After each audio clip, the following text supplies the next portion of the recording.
संसद की सुरक्षा में हुई चूक को लेकर राजनीति अपने चरम पर है।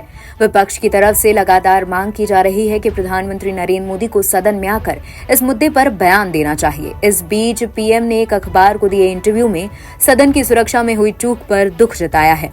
उन्होंने कहा, इस मामले की जांच जरूरी है, साथ ही साथ इस केस की गहराई में भी जाना जरूरी है।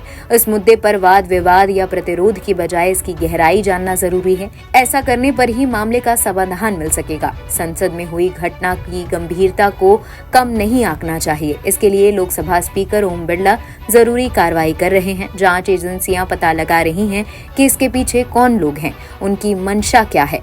ऐसे मामले में विवाद की बजाय सभी को मिलकर समाधान निकालना चाहिए।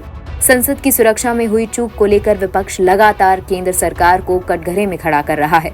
इन दिनों शीतकालीन सत्र भी चल रहा है, मगर सुरक्षा चूक को लेकर विपक्ष के हंगामे के बीच कई बार सदन स्थगित करना पड़ा। दरअसल सदन पर आतंकी हमले की बरसी के दिन 13 दिसंबर को दो लोगों ने सदन में घुसकर स्मोक बम से अटैक किया। स्मोक बम की वजह से सदन में पीले रंग का धुआं फैल गया, जिसके चलते सांसदों की जान को खतरा भी पैदा हुआ। हालांकि पुलिस ने तुरंत कार्रवाई करते हुए न सिर्फ सदन में घुसने वाले बल्कि सदन के बाहर मौजूद उनके दो साथियों को भी गिरफ्तार कर लिया है। पुलिस फिलहाल इस मामले की जाँच कर रही है। सभी आरोपियों को गिरफ्तार किया गया है। वहीं 3 राज्यों में हुए विधानसभा चुनाव जीतने के बाद पीएम मोदी ने कहा, मध्य प्रदेश, छत्तीसगढ़ और राजस्थान में भाजपा की जीत अगले साल के लोकसभा चुनाव के संकेत देती है।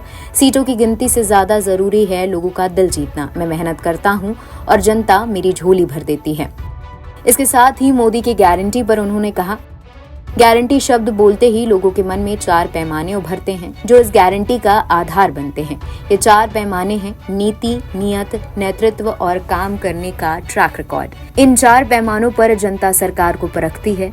जब मैं मोदी की गारंटी कहता हूं तो जनता बीते सालों का इतिहास देखती है। जनता इन 4 पैमानों पर हमारे साथ है।